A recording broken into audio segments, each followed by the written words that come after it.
प्रियंका ने आज कई दिनों के बाद अपना इंस्टाग्राम अकाउंट खोला था। एग्ज़ाम की तैयारी करने के कारण उसने अपने फ़ोन से दूरी बना ली थी। इंस्टाग्राम ओपन हुआ तो उसने देखा कि 50-55 फ्रेंड रिक्वेस्ट पेंडिंग पड़ी हुई थी। उसने अपनी सरसरी निगाह से सबको देखना शुरू कर दिया। तभी उसकी नज़र एक लड़के की रिक्वेस्ट पर जाकर ठहर गई, जिसका नाम प्रशांत किशोर था। वह बहुत स्मार्ट और हैंडसम दिख रहा था अपनी डीपी में। प्रियंका ने जिज्ञासावश उसके बारे में पता करने के लिए उसकी प्रोफाइल खोल कर देखी तो वहाँ पर उसने एक से बढ़कर एक रोमांटिक शेरो शायरी और कविताएं पोस्ट की हुई थी। उन्हें पढ़कर वो इम्प्रेस हुए बिना नहीं रह पाई और फिर उसने प्रशांत किशोर की रिक्वेस्ट एक्सेप्ट कर ली। अभी उसे प्रशांत की रिक्वेस्ट एक्सेप्ट किए हुए कुछ ही देर हुई होगी कि उसके मैसेंजर का नोटिफिकेशन टिंग के साथ बज उठा। उसने चेक करा तो वह प्रशांत किशोर का मैसेज था। उसने उसे खोल कर देखा तो उसमें प्रशांत ने लिखा था, thank you very much.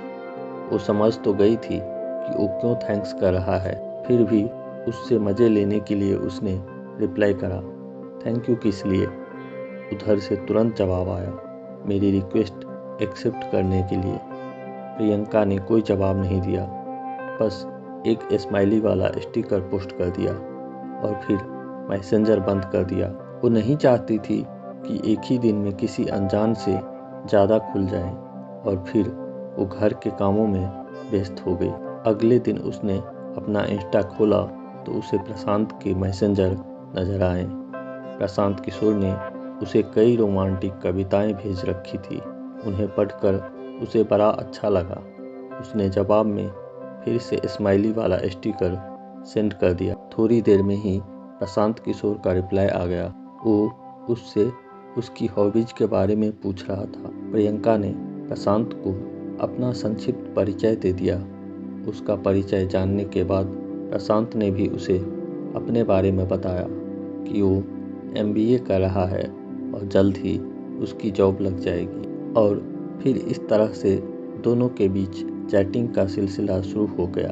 Priyanka को अब उसके मैसेज का इंतजार रहने लगा था। जिस दिन उसकी प्रशांत से बात नहीं हो पाती थी तो उसे लगता था जैसे कुछ अधूरापन सा है। प्रशांत उसकी ज़िंदगी की आदत बनता जा रहा था। आज रात फिर प्रियंका प्रशांत से चैटिंग कर रही थी। इधर उधर की बात होने के बाद प्रशांत ने प्रियंका से कहा, यार हम कब तक यूं ही सिर्फ मैसेंजर पर बातें करते रहेंगे। यार मैं तुमसे मिलना चाहता हूँ, प्लीज़ कल मिलने का प्रोग्राम बनाओ ना। प्रियंका खुद भी प्रशांत से मिलना चाहती थी और एक तरह से उसने उसके दिल की बात कह दी थी, लेकिन पता नहीं क्यों वो उससे मिलने से डर रही थी। शायद अनजान होने का डर था। प्रियंका ने यही बात प्रशांत से कह दी, अरे यार इसीलिए तो कह रहा हूँ कि हमें मिलना चाहिए। जब हम मिलेंगे तभी तो एक दूसरे को जान पाएंगे। प्रशांत ने उसे समझाते हुए मिलने की जिद की। अच्छा ठीक है, बोलो कहाँ मिलना है, लेकिन मैं ज़्यादा देर नहीं रुकूंगी वहाँ। प्रियंका ने बड़ी मुश्किल से उसे हाँ की। ठीक है, तुम जितनी देर रुकना चाहो रुक जाना, प्रशांत ने अपनी खुशी छिपाते हुए उसे कहा। और फिर वो प्रियंका को उस जगह के बारे में बताने लगा जहाँ उसे आना था। अगले दिन शाम को 6 बजे शहर के कोने में एक सुनसान जगह पर एक पार्क, जहाँ पर सिर्फ प्रेमी जोड़े ही जाना पसंद करते थे। शायद एकांत होने के कारण प्रशांत ने प्रियंका को वहीं पर बुलाया था। थोड़ी देर बाद ही प्रियंका वहां पहुंच गई। प्रशांत उसे पार्क के बाहर गेट के पास अपनी कार से पीठ लगा के खड़ा हुआ नजर आ गया। पहली बार उसे सामने देखकर वो उसे बस देखती ही रह गई।